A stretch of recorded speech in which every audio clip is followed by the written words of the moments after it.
여러분, 혹시 과제가 주어졌는데 계속 안 하고 미루다가 제출 날짜에 닥쳐서 부랴부랴 급하게 과제 완성하신 적 있으신가요? 시험 전날에 급하게 벼락치기 하거나요. 미루는 건 인간 본성이라 다들 그런 적 있으실 거라 생각해요. 사실 저도 많이 그래봤고요. 그런데 우리 더 이상 이렇게 미루면서 살고 싶지 않잖아요. 미루지 않기 위해서는 데드라인이 필요합니다. 예를 들어볼게요. 만약에 한 달 뒤에 토익 시험이 있어요. 이때 그냥 한 달 동안 열심히 영어 공부해야지 하면 동 3주는 펑펑 놀다가 마지막 일주일에 급하게 공부하다가 망할 확률이 큽니다. 그러면 어떻게 해야 하느냐? 한 달이라는 기간을 더 세부적으로 쪼개야 합니다. 주 단위로, 그 다음엔 일 단위로. 예를 들어서 나는 3주 동안 기출문제집이랑 단어장을 끝내고 나머지 일주일 동안에는 복습하면서 예상 문제들을 풀겠다 라고 조금 큼지막하게 계획을 세워요.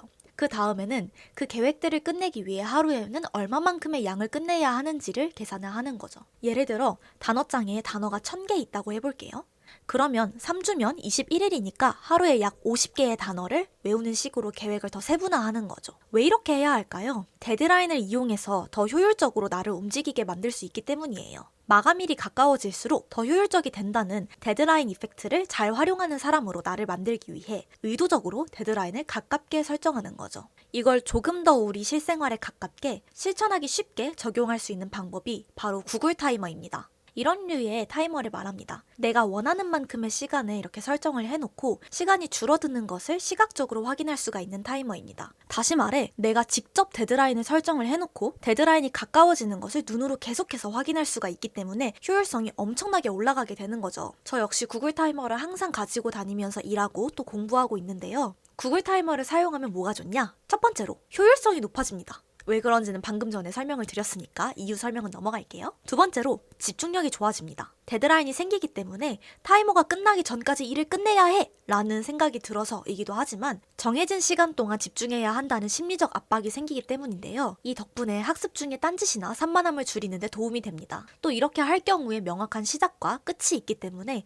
집중력을 유지하기 더 쉬워집니다. 세 번째로 시간을 효율적으로 사용할 수 있습니다. 수험생들이나 취준생들처럼 하루 종일 공부해야 하는 분들에게 특히 더 좋은데요. 저의 경우에는 보통 타이머를 50분으로 설정을 해놓고 50분 동안 집중하고 10분간 휴식을 취합니다. 1시간이 한 세트가 되는 거죠. 이렇게 되면 오늘 하루 내가 얼마나 공부할 수 있는지, 그 시간 안에 얼마나 많은 양을 할 수 있는지가 더 직관적으로 계산이 가능해집니다. 내가 저녁 먹기 전에 4세트, 저녁 먹고 나서 3세트를 돌릴 수가 있고 한 세트에 내가 이만큼의 일을 할 수 있으니까 오늘 총 7세트를 하면 이만큼의 일을 할 수 있겠네? 라고 생각을 할 수가 있다는 거죠. 이렇게 하루를 대략적으로 계획할 수 있다는 거는 엄청난 이점이니까 여러분 모두 이 방법을 꼭 해보셨으면 좋겠습니다. 마지막으로 스스로에게 심리적인 동기를 부여할 수가 있습니다. 내가 설정한 시간만큼만 집중하면 된다는 생각이 들기 때문입니다. 저는 보통 50분으로 설정을 해놓는데요. 그렇게 설정을 해두면 아무리 집중이 안 되는 날이더라도 딱 50분만 버티자라고 생각을 하게 되고 또 그렇게 막상 시작하면 생각보다 시간이 빨리 줄어들어서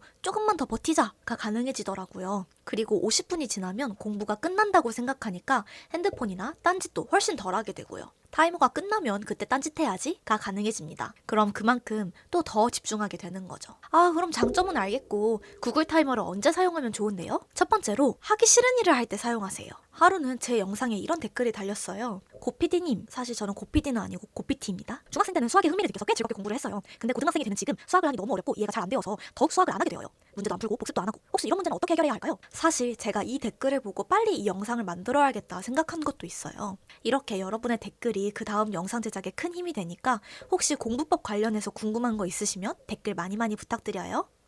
어쨌든 그래서 제가 대댓글로 이분에게 여러 해결책을 드리고 마지막으로 타임 리밋을 두라고 했어요. 딱 1시간만 공부하겠다 이런 식으로요.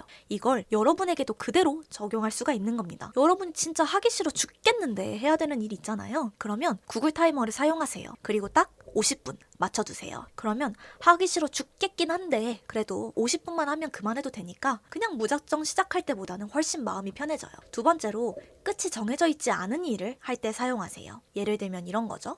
글쓰기, 그림 그리기, 발표 자료 만들기 이런 일들은 하다 보면 계속해서 시간을 쏟아붓게 되거든요. 하지만 구글 타이머를 사용해서 우리가 인위적으로 끝을 만드는 겁니다. 이렇게 하면 효율성을 더 높일 수 있는 것은 물론이고 필요 이상으로 시간을 쏟아붓는 것을 방지할 수 있기 있게 해줍니다. 세 번째로, 긴 시간 동안 집중하기 어려운 일을 할 때 사용하세요. 공부나 업무처럼 긴 시간 동안 해야 하는 일은 중간에 자주 쉬어줘야 집중력을 유지할 수 있는데요. 타이머를 이용하면 집중 시간과 휴식 시간을 명확히 구분할 수 있기 때문에 결과적으로는 긴 시간 동안 집중할 수 있게 됩니다. 마지막으로 완벽주의자 분들께도 추천드립니다. 완벽주의이신 분들은 일을 완벽하게 해내고 싶다는 마음 때문에 오히려 시작하는 것을 부담스러워 하시는데요. 타이머를 활용해서 딱 10분만 해보자 라고 스스로 설정하실 수가 있게 됩니다. 그렇게 시작을 하게 되면 의외로 잘 돼서 오래 하는 경우가 많답니다. 네, 오늘은 이렇게 새로운 공부법에 대해서 알려드렸는데요. 다음에도 떠먹여드리는 공부법 알고 싶으시면 좋아요, 구독 꼭 부탁드려요. 감사합니다.